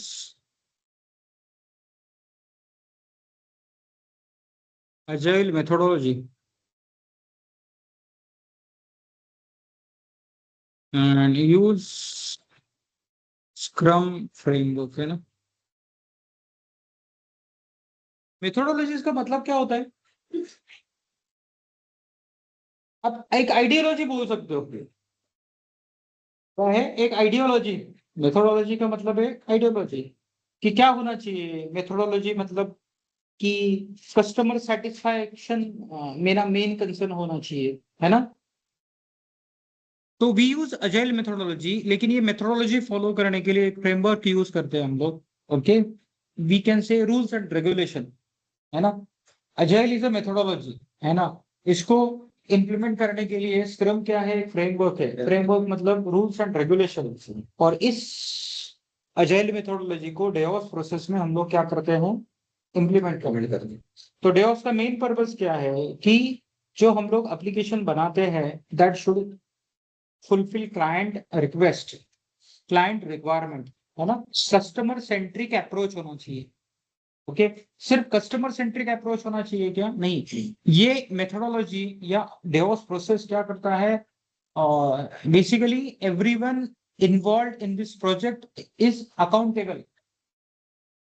क्या है, उसका रिस्पॉन्सिबिलिटी डिफाइन है। ओके, डेली मीटिंग्स होता है। ओके, जिसको बोलते हैं स्प्रिंट रिव्यू मीटिंग। क्या होता है, हमने स्प्रिंट बेसिकली पूरा प्रोडक्ट को स्प्रिंट में डिवाइड किया है। पहले स्प्रिंट में क्या होगा, दूसरे स्प्रिंट में क्या होगा, तीसरे में क्या होगा, चौथे में। This is already decided. अब ये एग्जैक्टली फॉलो होता है क्या, नहीं, एग्जैक्टली नहीं हो सकता है। There will be some deviation. जैसे मैंने आज डिसाइड किया था कि भाई घर से 11:40 को निकला था, 12 बजे तक पहुंच जाऊंगा, नॉर्मली 10 मिनट पहले ही पहुंचता, है ना। लेकिन ट्रैफिक ज्यादा था, 20 मिनट ज्यादा लग गए। तो इसी तरह से प्रोजेक्ट में भी होता है। किसी फीचर को डेवलप करने के लिए कुछ प्रैक्टिकल लिमिटेशन आ सकते हैं। ओके, इमरजेंसी आ सकती है, तो डेविएशन तो डेफिनेटली आएगा। लेकिन एक स्प्रिंट का काम दूसरे स्प्रिंट में हम लोग वो कर लेते हैं, but there is will be the planning of the product. वो प्लानिंग एग्जैक्टली फॉलो नहीं करेगा, थोड़ा सा डिविएट होगा, लेकिन एंड गोल डेफिनेटली फुलफिल हो जाता है। कभी अच्छा दिन मिलता है, कभी खराब दिन मिलता है, लेकिन एंड रिजल्ट इज ओके। या फिर वर्स्ट के सिनेरियो में हम लोग बोल सकते हैं कि भाई नहीं, 10 महीने डिसाइड हुआ था, 11 महीना हो गया, चलेगा, क्लाइंट इज ऑल्सो हैप्पी। लेकिन 10 महीने का 2 साल हो गया तो इट इज नॉट एक्सेप्टेबल, है ना। तो in DevOps, what we do, we use in DevOps process, we use agile methodology, and agile methodology use Scrum framework। क्या यूज करता है, Scrum framework यूज करता है, बराबर। अब देखिए ये DevOps का बॉर्न कहां से हुआ, DevOps कहां से आया, है ना। DevOps का कंसेप्ट कहां पे आया, ये पहले था क्या, नहीं। 2007, 8, 10 तक तो हमको DevOps का वर्ड भी नहीं पता था। इवन क्लाउड भी इतना ज्यादा लोगों को पता नहीं था। क्लाउड भी पता था क्या, 10-12 तक क्लाउड, वो 14-15 के बाद फेमस होना चालू हुआ। ओके, 2018-20 के बाद डेव्स लोगों तक पहुंचा, और अभी काफी फेमस हो गए। ओके, पहले हम लोग वही करते थे, Linux administration, Windows administration, networking, यही सब चलता था। लेकिन आज चलता है क्या, आज नहीं चलता, आज उसके ऊपर आ गया, है ना। इसका मतलब ये है क्या कि आपको बेसिक पता ही ना हो, नहीं, वो बेसिक भी पता होना चाहिए और एडवांस भी पता होना चाहिए। क्लियर। तो बेसिकली क्या होता था, इन 2007 पैट्रिक डेबॉइस करके एक बंदा था, okay, which was working on a large data centre migration project. Okay, वो कहाँ काम कर रहा था, डेटा सेंटर माइग्रेशन प्रोजेक्ट। अब डेटा सेंटर माइग्रेशन प्रोजेक्ट में उसको क्या करना पड़ता था, बहुत बार चीजों को उसको रिपीट करना पड़ता था। एक चीज इंप्लीमेंट किया और एक चीज इंप्लीमेंट करने के बाद उसको फिर से पता चलता है कि नहीं, there are some loopholes, we need to create it, like फिर से करना पड़ेगा। या फिर अगर रिक्वायरमेंट चेंज होता है तो they need to implement it, बराबर। तो he was facing lot of problems in migrating data center. Okay, तो व्हाट ही वाज थिंकिंग कि why don't you have a we have a smooth process. तो जो challenges हमको migrate करने में आ रहे हैं उसको क्या किया जाए, ऑलरेडी कंसीडर किया जाए, ऑलरेडी कंसीडर किया जाए। तो अगर चैलेंजेस फेस कर रहे हैं उसको बार बार रिवर्क करना पड़ा है तो duration is also increasing. Okay, तो ये उसके दिमाग में आया। तो पैट्रिक डेबॉइस था, उसने एक ना कॉन्फ्रेंस अटेंड किया, 10 plus deploy a day, deployment किस तरह से अच्छा हो इसके लिए कॉन्फ्रेंस था। एंड उस कॉन्फ्रेंस में उसको आइडिया आया, क्यों ना हमारे पास ऐसा प्रोसेस हो जो इस प्रॉब्लम को क्या करे, एड्रेस करे, है ना। देन एक ये बेसिकली क्या है, 2009 में एक फिर से एक कॉन्फ्रेंस डिसाइड हुआ, उसका नाम था डेवऑप्स डे। डेवऑप्स डे मतलब development operation team will work together. पहले क्या होता था, development and operations team was working independently. आज भी बहुत सारे ऑर्गेनाइजेशन में इंडिपेंडेंटली काम करता है ना। वैसे तो होना चाहिए दोनों में कोलैबोरेट होकर काम करनी पड़े, है ना, लेकिन ऐसा होता नहीं है। जब प्रैक्टिकली अगर आप सोचो तो there are some independent nature, development team अपना डेवलपमेंट करता रहता है और ऑपरेशंस टीम्स अपना डिप्लॉयमेंट करते हैं, डिप्लॉयमेंट एंड मैनेज। यहाँ पे रियल वर्ल्ड चैलेंजेस क्या होता है, समझो आप लोग क्या है, 3 लोग हो डेवलपमेंट टीम से और हम 3 लोग हैं ऑपरेशंस टीम से। आपने नया फीचर इंप्लीमेंट किया, आपको लगता है ये नया फीचर बहुत अच्छे से चलेगा, आपने टेस्टिंग भी करवा ली है ना। अब इसको डिप्लॉय करने के लिए किसके पास देंगे, हमारे पास। हम उसको इजीली डिप्लॉय कर देंगे क्या, वी विल ऑलवेज हेजिटेट।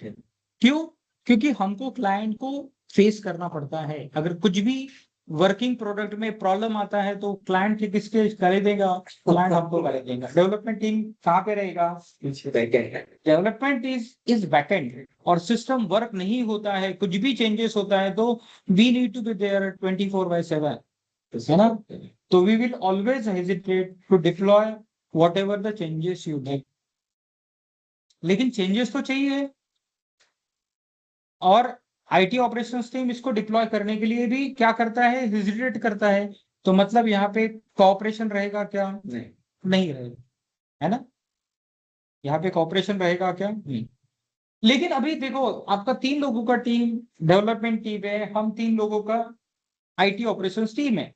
यहाँ पे डेवऑप्स इंजीनियर रख दो तो डेवऑप्स इंजीनियर का रिस्पॉन्सिबिलिटी रहेगा, डेवऑप्स टीम का रिस्पॉन्सिबिलिटी रहेगा, he will coordinate with everything. मतलब वो डेवलपमेंट टीम के साथ भी कोऑर्डिनेट करेगा, इनिशियल प्लानिंग एंड डिजाइनिंग भी कोऑर्डिनेट करेगा, ये क्लाइंट के साथ भी इंटरैक्ट करेगा, ये आईटी ऑपरेशन टीम के साथ भी इंटरैक्ट करेगा, और ये टेस्टिंग टीम के साथ भी इंटरैक्ट करेगा। इसका रिस्पॉन्सिबिलिटी रहेगा end to end product successful होना चाहिए।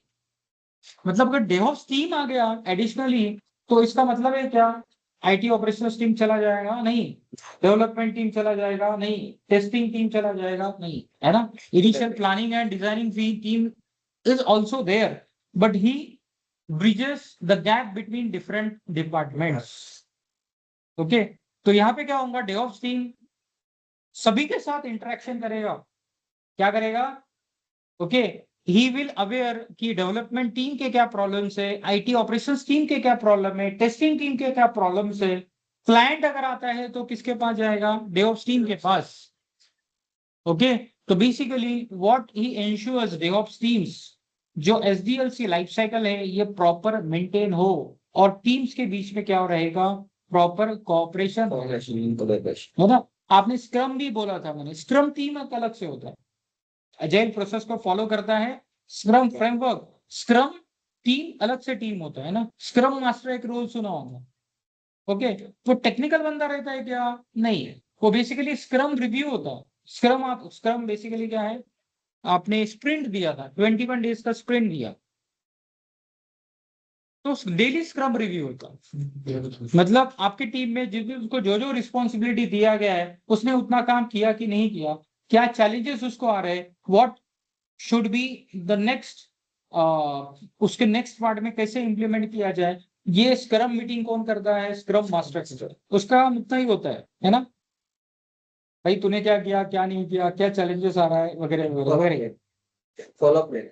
यस, फॉलोअप लेना, उसको ट्रैक रखना, उसको चीजों को सही समय पे हो जाना, है ना। तो उसको उसका टेक्निकल नॉलेज लिमिटेड रहेगा, लेकिन he is a scrum master, he is a scrum master. मतलब सभी यूनिट को लीड जो करता है वो कौन करता है, योर डेवऑप्स टीम। क्या करता है, डेवऑप्स टीम, राइट।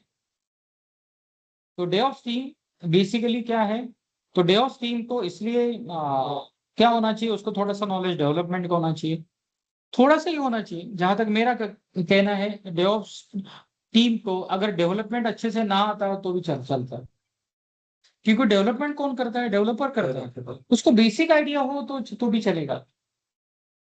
हाँ, आप अगर you are a very good DevOps engineer, at that time if you wanted to learn some coding because you are facing some challenges in day to day work, तो उस समय पे आप कर सकते हो। इनिशियल लेवल पे अगर आपने डेवलपमेंट का नहीं सीखा तो भी चलेगा। Clear, okay. लेकिन उसको आईटी ऑपरेशंस का बहुत अच्छे से नॉलेज होना चाहिए। क्या होना चाहिए, आईटी ऑपरेशंस का, क्योंकि जो प्रोडक्ट बनता है, ओके, सभी चीजें तो IT infrastructure, GitHub IT infrastructure पे इम्प्लीमेंट होगा, टेराफॉर्म आईटी इंफ्रास्ट्रक्चर पे होगा, एनसिबल लिनक्स मशीन पे डिप्लॉय करना पड़ेगा, है ना। आपको Docker and Kubernetes, monitoring tools, CI/CD software, backup, scalability, ये सब तो आईटी ऑपरेशंस के ही काम है ना। तो इसके बारे में उसको बहुत अच्छे से नॉलेज होना चाहिए। तो इसीलिए नॉर्मली क्या होता है, who will be the good DevOps engineer, जिसको आईटी ऑपरेशंस का अच्छा नॉलेज है, he can be a good DevOps engineer. के सॉफ्टवेयर डेवलपमेंट अगर आपको फ्यूचर में अपग्रेड करना है तो yes you can upgrade it, करना है आपको, पाइथन सीखना है, आपको जावा सीखना है तो आप सीख लो, कोर जावा भी सीख लोगे तो भी सफिशिएंट है। आपको थोड़ी ना डे टू डे प्रोग्रामिंग करना है, वो तो डेवलपमेंट टीम करेगा ना, क्योंकि उसका वो कोर कॉम्पिटेंस रहेगा, उसका क्या रहेगा, कोर कॉम्पिटेंस रहेगा, है ना। अब देखिए 2009 में इसने एक क्या अटेंड किया था, कॉन्फ्रेंस अटेंड किया था, 10+ डिप्लॉयज अ डे, है ना।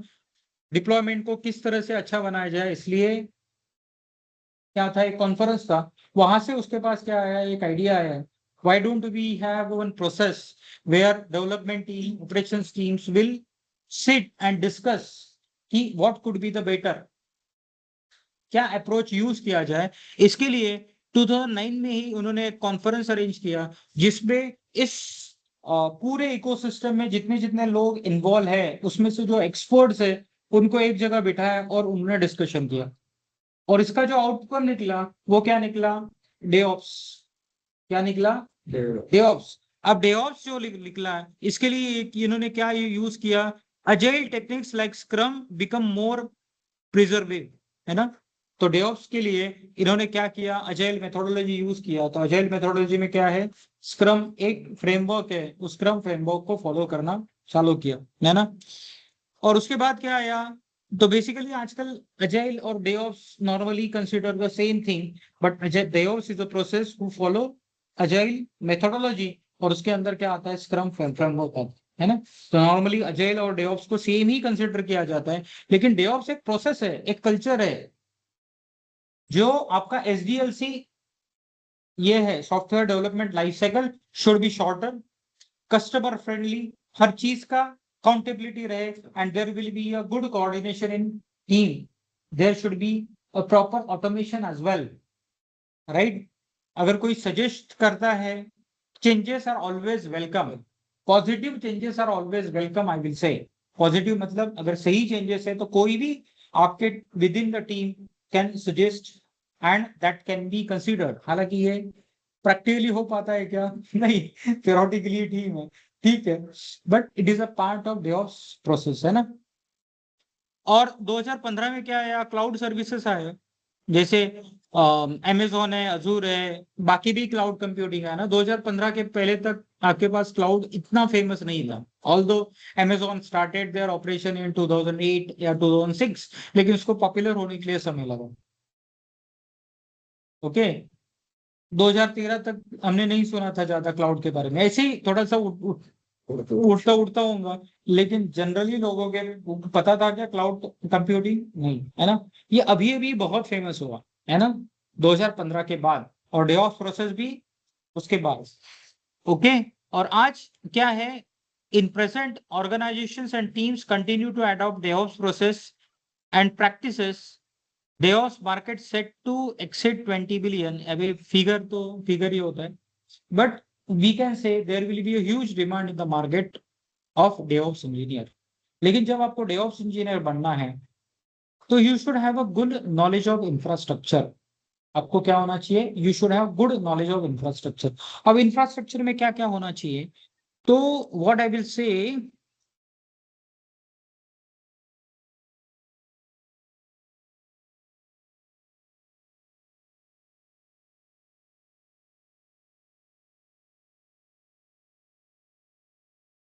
You should have good knowledge of Linux.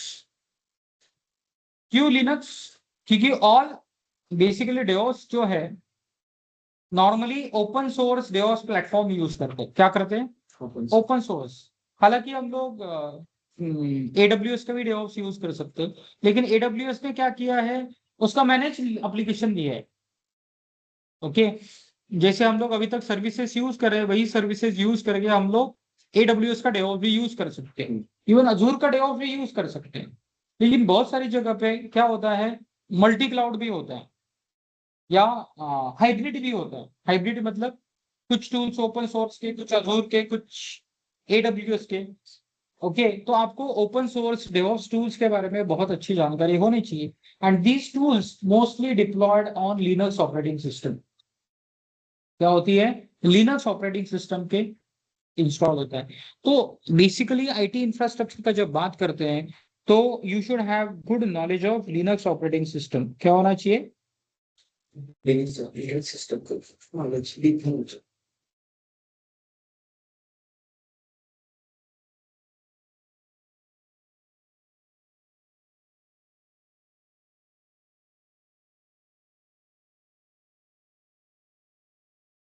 Okay, basic networking भी आपको पता होना चाहिए। क्या होना चाहिए? बेसिक नेटवर्किंग मतलब मैं बोलूंगा आईपी एड्रेसिंग। ओके, अगर आपको राउटर स्विचेस के बारे में पता है, बेसिक राउटिंग स्विचिंग, तो it's well and good, but at least IP addressing किस तरह से काम करता है that you should know. Okay, then आपके पास क्या होना चाहिए? Cloud technologies.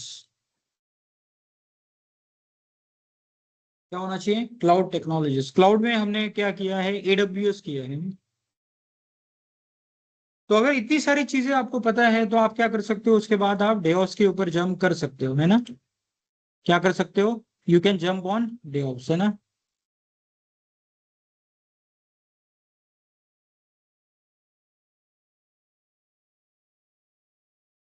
तो basically these are some tools we use in the DevOps, है ना। तो जैसे कंटिन्यूअस डिप्लॉयमेंट के लिए गिट यूज करते हैं हम लोग, है ना। ऐसे यहाँ तो बहुत सारे दिए, लेकिन we use some of tools from this. Building tools के लिए आंट मेवन यूज कर सकते हैं। डेटाबेस MariaDB, MySQL कुछ भी देख सकते हैं ना। Then continuous integration, basically will see Jenkins, लेकिन इसके राइवल भी है, सर्कल सी है, गिटलैब, बाम्बू, टीम सिटी वगैरह वगैरह, हम लोग क्या यूज करेंगे, open source tool that is Jenkins, है ना। तो जेनकिंस क्या करता है, आपको CI/CD पाइपलाइन कॉन्फ़िगर करने के लिए हम लोग जेनकिंस यूज कर सकते हैं। जेनकिंस हमको क्या करना पड़ेगा, we need to implement Jenkins in the on the Linux system, और जेनकिंस के थ्रू हम लोग CI/CD पाइपलाइन लगा सकते हैं। तो इससे क्या होगा, किसी भी सॉफ्टवेयर प्रोजेक्ट को डिप्लॉय करने के लिए हमने क्या किया, जेनकिंस इंस्टॉल किया ना। जेनकिंस है ना, जेनकिंस कहाँ डिप्लॉय करेंगे, will deploy on Linux system.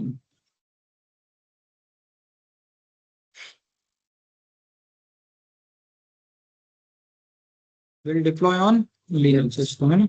Linux system पे डिप्लॉय करेंगे जेनकिंस को, और लिनक्स सिस्टम पे डिप्लॉय करने के बाद what we can do, we can configure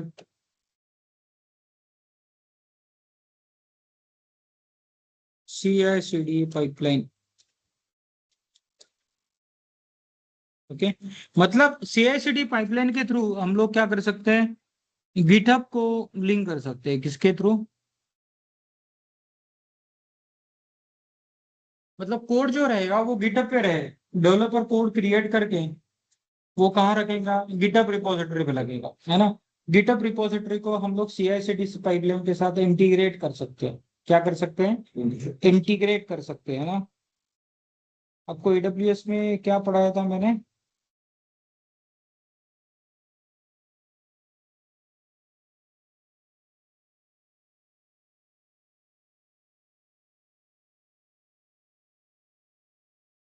elastic beanstalk, elastic beanstalk पढ़ाते समय क्या होता है Elastic beanstalk, what is elastic beanstalk, yes, any idea what is elastic beanstalk.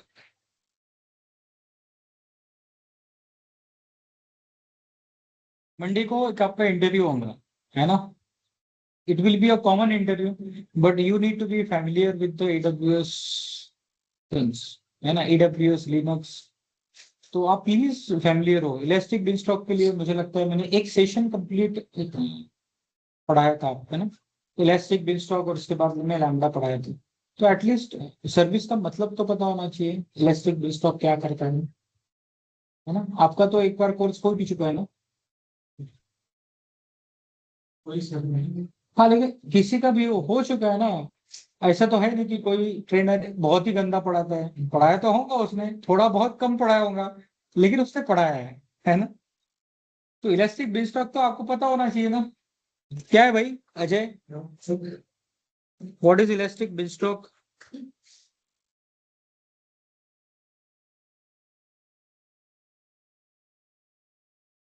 services, deployment and this. Web application deploy करने के लिए हम लोग इलास्टिक बिनस्टॉक यूज करते थे, right. It is example of platform as a service, क्या है, it's example of platform as a service, है ना। इंफ्रास्ट्रक्चर एज ए सर्विस का एग्जाम्पल आपने देखा है EC2 इंस्टेंस, क्या है, इंफ्रास्ट्रक्चर एज ए सर्विस का एग्जाम्पल है EC2 instance. Platform as a service का एग्जाम्पल है इलास्टिक बिनस्टॉक। अब इलास्टिक बिनस्टॉक के लिए हम लोग वहां पे एप्लीकेशन डिप्लॉय कर सकते हैं, जैसे हमने वेबसाइट ही ले लिया, तो वेबसाइट कहाँ पे डिप्लॉय किया जा सकता है, EC2 इंस्टेंस पे डिप्लॉय कर सकते हैं, या इलास्टिक बिनस्टॉक के ऊपर भी डिप्लॉय किया जा सकता है। तो इलास्टिक बिनस्टॉक अगर क्रिएट करेंगे तो बैकएंड का इंफ्रास्ट्रक्चर कौन मैनेज करेगा, AWS। हमें सिर्फ स्पेसिफाई करना है क्या क्या चीजें चाहिए, है ना। तो इलास्टिक बिनस्टॉक कॉन्फ़िगर करते समय हमने बताया था कि you can get the code from repository, like GitHub repository, like GitHub repository, है ना। तो वैसे ही CI/CD पाइपलाइन क्या करता है, गिटहब रिपोजिटरी पे से कोड पुश करता है, क्या करता है, आपका डेवलपर क्या करेगा, कोड क्रिएट होने के बाद गिटहब रिपोजिटरी पे रख देगा, या इक्विवेलेंट कोई भी रिपोजिटरी हो, अजूर का रिपोजिटरी है, AWS का रिपोजिटरी है, बहुत सारे वेंडर्स है जिनका रिपोजिटरी रहेगा। गिटहब क्या है, आपको फ्री रिपोजिटरी देता है, इसलिए हम लोग गिटहब यूज करते हैं, है ना। क्या यूज करते हैं, गिटअप। तो गिटअप के ऊपर अगर कोड आ जाएगा तो वो CI/CD पाइपलाइन पुल करेगा, क्या करेगा, उसको पुल करेगा और उसको क्या करेगा, डिप्लॉय करेगा। इसको क्या करेगा, डिप्लॉय करेगा। अभी डिप्लॉय कहाँ कहाँ कर सकता है,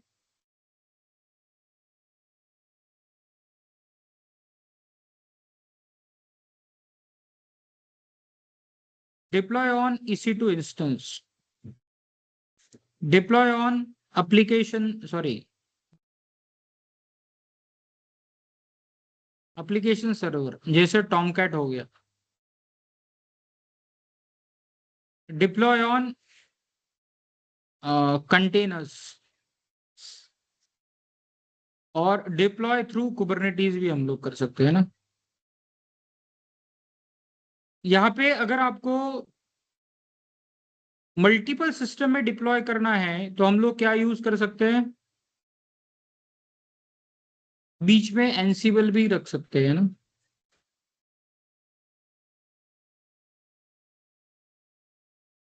तो टेस्ट करना है तो उसको टेस्टिंग को भी क्या किया जाता है, इंटीग्रेट किया जाता है। And this all operations combined जो किया जाता है यूजिंग CI/CD पाइपलाइन। CI/CD को क्या बोलते हैं, Continuous integration, the solution continuous integration,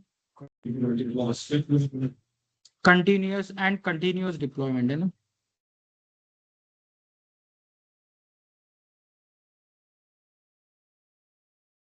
और इसमें क्या होता है, प्रोसेस ऑटोमेटेड होता है। क्या होता है, ऑटोमेटेड। बहुत सारे प्रोडक्ट को क्या लगता है, रेगुलर कुछ चेंजेस लगते हैं। जैसे अमेजोन का वेबसाइट ले लो, रोज नए नए ऑफर आते हैं। ओके, कभी कुछ सेल रहेगा, कभी कुछ डिस्काउंट रहेगा, कांस्टेंट होता है क्या। अगर यहाँ पे मैन्युअल अप्रूवल किया जाएगा तो कितना समय लगेगा, कोई चीज समय पे हो पाएगा क्या, पोस्ट नहीं हो पाएगा, है ना। इसलिए चीजों के क्या किया जाता है, ऑटोमेट किया जाता है। And that is possible through CI/CD pipeline, या that is possible through CI/CD pipeline, है ना। तो देखिए, डेवऑप्स टूल्स हो गया। अब डेवऑप्स इंजीनियर को क्या बोला जाता है, DevOps engineer is nothing but jack of all trades.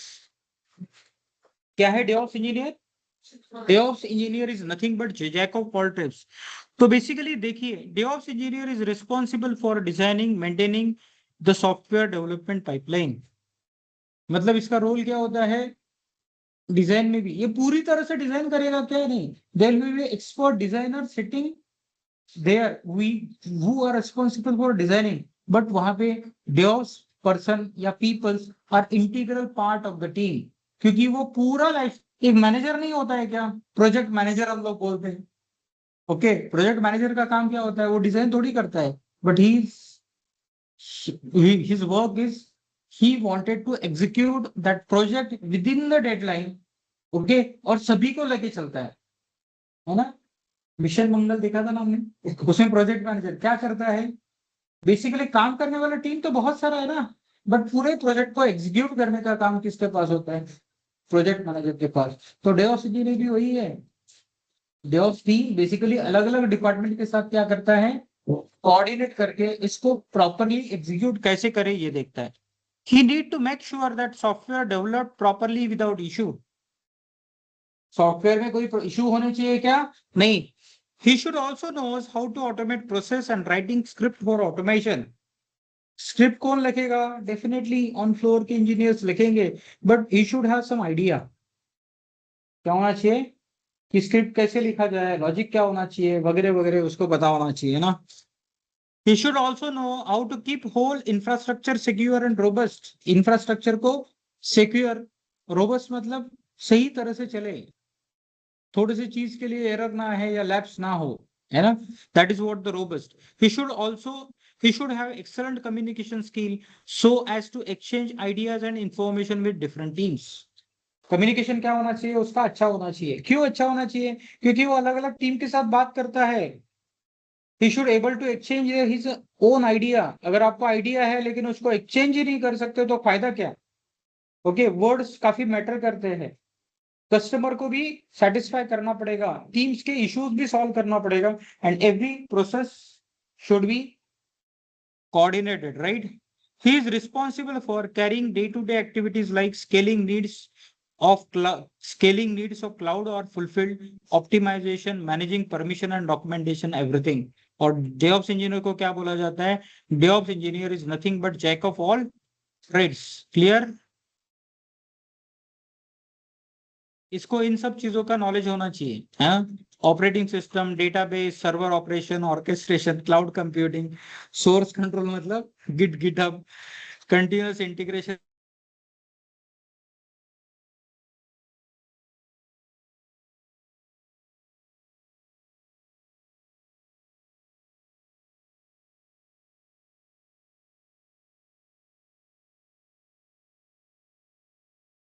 की जरूरत है ना, बाकी सब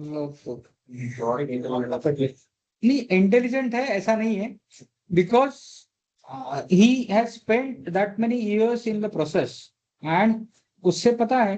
आप लोगों को कैसे पता रहेगा? नहीं पता रहेगा ना। तो जो इंसान इंडस्ट्री में काम करता है तो उसको प्रैक्टिकली पता है क्या होता है क्या नहीं होता है। फ्रेशर्स के साथ प्रॉब्लम क्या होता है? Freshers although you are recently graduated तो आपका थियोरेटिकल नॉलेज अच्छा हो सकता है, लेकिन प्रैक्टिकल इंप्लीमेंटेशन कहाँ है आपको पता है ना। That you need to learn. लोगों के साथ काम करना है तो कैसे काम किया जाता है ये भी तो नहीं पता होता है ना। सिर्फ मीटिंग 1 मिनट है, बहुत पड़ेगा क्या? हेलो, नहीं चलो okay, anyone have any doubt? Ganesh, internet गया? इंटरनेट से इश्यूज।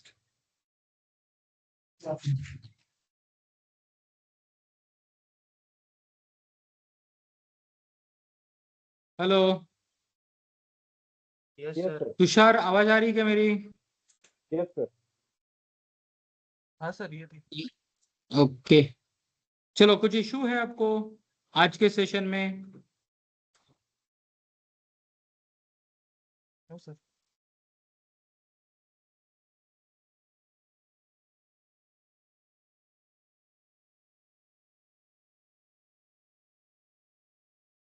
ये कुछ DevOps case studies, but today's every organization started following DevOps process. तो केस स्टडीज क्या है? These are the case studies, but we can say every organization follows the DevOps process. उसके बाद क्या है? ये तो सब तो बता चुका हूँ मैं। CI/CD पाइपलाइन में क्या होता है कि एप्लीकेशन कोड आपका रिपोजिटरी के थ्रू होता है ना।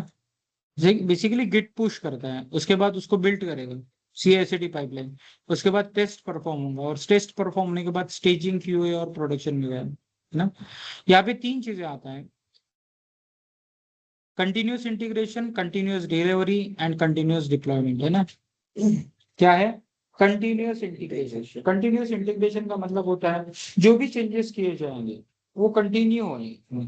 क्या होगा? It is a continue process. हमारा डेवलपमेंट टीम, देखिए, अगर आपका प्रोडक्ट बन भी जाता है उसके बाद भी प्रोडक्ट डेवलपमेंट रुकता है क्या? नहीं। पहले जब प्रोडक्ट डेवलप हो रहा था, हो सकता है 50 लोगों का टीम है, लेकिन बाद में प्रोडक्ट को स्मूथली रन करने के लिए आपके पास 4-5 लोगों का टीम तो रहेगा, क्योंकि नए नए फीचर्स ऐड होते हैं ना। समझो ई-कॉमर्स पोर्टल है, रोज नया ऑफर, ओके, कुछ फीचर्स ऐड करना है तो यहाँ इसके लिए भी तो टीम लगेगा ना। एंड दैट फीचर्स और ऑफर्स वो प्रोडक्ट में इंप्लीमेंट भी तो होना चाहिए। ओके, उसके लिए क्या रहेगा? आपका डेवलपमेंट टीम रोज काम करते रहेगा, कुछ ना कुछ तो काम रहेगा। हालांकि पूरा टीम की जरूरत नहीं है, लेकिन पार्शियल टीम तो आपका कंटिन्यू एक प्रोडक्ट के ऊपर काम करेगा। तो ये क्या होना चाहिए? इंटीग्रेशन शुड बी कंटिन्यू, है ना। तो ये फेज कहाँ तक होता है? आपका एप्लीकेशन कोड क्रिएट होगा, ये रिपोजिटरी गिटहब पे पुश होगा, पुश होने के बाद there will be some tools to build the code, build होने के बाद your testing will happen, okay. और टेस्टिंग यहाँ तक हैपन होने के लिए हम लोग बोलते हैं कंटिन्यूअस इंटीग्रेशन, है ना। अब CI/CD में हम लोग कंटिन्यूअस डिलीवरी भी बोल सकते हैं और कंटिन्यूअस डिप्लॉयमेंट भी बोल सकते हैं। कंटिन्यूअस डिलीवरी का मतलब होता है और कंटिन्यूअस डिप्लॉयमेंट का मतलब क्या होता है? तो कंटिन्यूअस डिलीवरी में बेसिकली मैन्युअल अप्रूवल आएगा। क्या आएगा? Manual approval. ओके, और कंटिन्यूअस डिप्लॉयमेंट में क्या आएगा? ऑटोमेटिक आएगा। अब ये डिसाइड किसके होता है? It depends on the project requirement. क्या होता है? प्रोजेक्ट रिक्वायरमेंट, है ना। अगर आपको बहुत फ्रिक्वेंटली अपडेट चाहिए तो कंटिन्यूअस डिलीवरी एक्सेप्ट होगा क्या? नहीं, there should be continuous deployment, क्योंकि एक्सेप्टेंस भी ऑटोमेटिक होना चाहिए। क्या होना चाहिए? ऑटोमेटिक। छोटे छोटे चेंजेस के लिए अगर मैनुअल अप्रूवल लगेगा तो प्रोडक्ट और डिले हो जाएगा, है ना। वो क्या होना चाहिए? ऑटोमेटिक अप्रूवल होना चाहिए ना। तो यहाँ पे देखिए दो वर्ड्स है, एक है कंटिन्यूअस डिलीवरी, एक है कंटिन्यूअस डिप्लॉयमेंट। ये इंटरव्यू क्वेश्चन में भी पूछते हैं, what is difference between continuous delivery and continuous deployment. Continuous delivery में मैनुअल अप्रूवल होता है और कंटिन्यूअस डिप्लॉयमेंट में क्या होता है? ऑटोमेटिक अप्रूवल होता है। क्या होता है? And it is totally depend on your project. अब काफी सेंसिटिव प्रोजेक्ट है, कुछ भी चेंजेस हुआ तो नहीं चलता, उस केस में आप कंटिन्यूअस डिलीवरी पे जाएंगे। और आपको फ्रिक्वेंट चेंजेस चाहिए, हर 2 घंटे या 3 घंटे बाद चेंजेस चाहिए वेबसाइट पे, तो वहां पे क्या आ जाएगा? कंटिन्यूअस डिप्लॉयमेंट, है ना। तो CI/CD के बारे में जब हम लोग डिस्कस कर रहे हैं तो क्या है? Continuous integration. कंटिन्यूअस इंटीग्रेशन में क्या आता है? डेवलपमेंट, गिटहब इंटीग्रेशन, इंटीग्रेशन से बिल्ड करने के बाद इसको टेस्ट करो, टेस्ट अलग अलग टेस्ट कैरी आउट होगा। तो यहाँ तक जो फेज है ये होता है कंटिन्यूअस इंटीग्रेशन में, है ना। इंटीग्रेशन मतलब आपने प्रोडक्ट बना लिया है, प्रोडक्ट, उसके बाद इसको डिप्लॉय करना है। तो यहाँ पे दो फेजेस आएंगे, एक है कंटिन्यूअस डिलीवरी और एक है कंटिन्यूअस डिप्लॉयमेंट। कंटिन्यूअस डिलीवरी या कंटिन्यूअस डिप्लॉयमेंट ये एक्सेप्ट करने का depend on your nature of work, nature of approval, okay, और उसका आई विल से इम्पोर्टेंस कैसा है। ओके, अगर आपको लगता है मैन्युअल अप्रूवल होना चाहिए, अगर आपका प्रोडक्ट ऐसा है कुछ भी चेंजेस नहीं चलेगा, you need to approve manually, समय लगेगा तो चलेगा, तो आप कंटिन्यूअस डिलीवरी पे जा सकते हो। अगर आपको लगता है आपका प्रोडक्ट को कंटिन्यूअसली इंटीग्रेशन करना है, दिन में 2 या 3 बार चीजों को अपडेट किया जाता है, eight that time you can go for continuous deployment, है ना। तो देखो, this question can be asked in the interview, what is the difference between continuous delivery and continuous deployment. अभी आगे से आपको भूलना है क्या चीजें? नहीं भूलना। ओके, ज्यादा है तो नोट डाउन करके रखो। सोशल मीडिया छोड़ दो आज से, 4 महीना 6 महीना छोड़ देंगे ना सोशल मीडिया, तो बहुत सारी चीजें अपने आप याद रखना चालू हो जाएगा।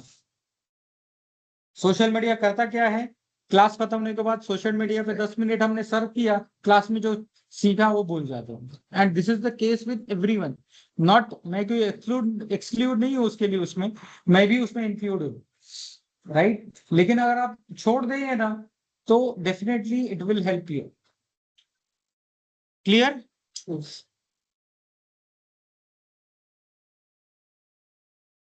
ये वही है, ये क्या है? ये देखो, गिट डेवलपर क्या करता है? गिट पे पुश करता है। जो रिपोजिटरी रहेगा, तो रिपोजिटरी अलग अलग वेंडर देता है, आप गिटहब रिपोजिटरी भी यूज कर सकते हो, है ना। और उसके लिए उसके बाद क्या है? बिल्ड करो, बिल्ड करने के बाद टेस्ट करो, और टेस्ट अलग अलग तरह का टेस्ट होता है, और उसको डिप्लॉय करो। डिप्लॉय करने भी बेसिकली आपके पास 2-3 ये रहेगा। स्टेजिंग का मतलब UAT होगा, उसके बाद क्वालिटी टेस्ट किया जाएगा, और क्वालिटी टेस्ट करने के बाद ये जाएगा प्रोडक्शन। तो production is basically user is accessing the product, है ना। और प्रोडक्शन में जाने के समय हम लोग क्या यूज करते हैं? Blue green deployment mostly use करते हैं। क्या होता है ब्लू ग्रीन डिप्लॉयमेंट?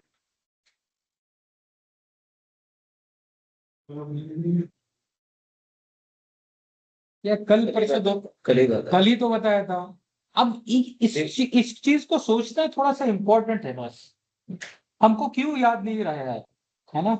इस क्वेश्चन को थोड़ा सा इम्पोर्टेंस दो, आप खुद के अंदर झांको, मेरे को याद रहना चाहिए। आप इतने थोड़ी कमजोर हो कि भाई मेरे को चीजें जो बताया था उसको भूल जाते हो। लेकिन समय पे आप उसको क्या नहीं कर सकते हैं, प्रेस नहीं कर सकते। एक्सप्रेस नहीं कर पाते हैं। इंटरव्यू में भी तो यही होता है, सामने वाला क्वेश्चन पूछता है और उस क्वेश्चन का आपको आंसर दे रहा है, अगर आप नहीं दोगे इसका मतलब आप फेल हो जाओगे। And what is the wrong with this, why we are not able to reproduce it. ये क्वेश्चन का आंसर मिल गया तो 6 महीने के बीच में आपका करियर बहुत एक्सेल हो जाए, ऐसा मुझे लगता है, तो फील हो सकता है कि भाई मेरे को आता है लेकिन मैं एक्सप्रेस नहीं कर पाया, but that is again a problem. Interview में वो नहीं कुछ बोलेगा कि भाई तेरे को आता है लेकिन तू एक्सप्रेस नहीं कर पाया, कोई कंसिडर नहीं करता। उस समय पे जो परफॉर्म करेगा वो सिलेक्ट होगा, जो नहीं करेगा वो नहीं सिलेक्ट होगा। क्या होता है blue print deployment?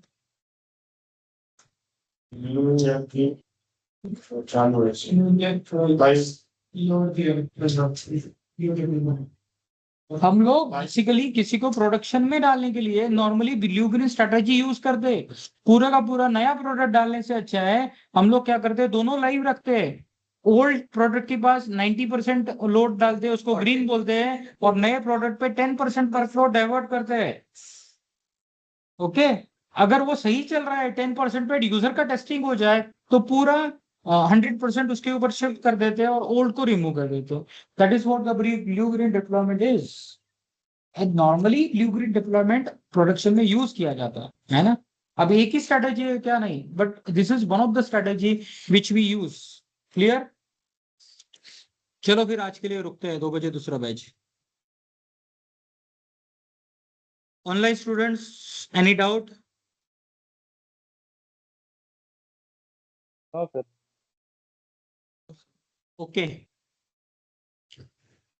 Can we close the session then? Yes, sir. Okay, bye.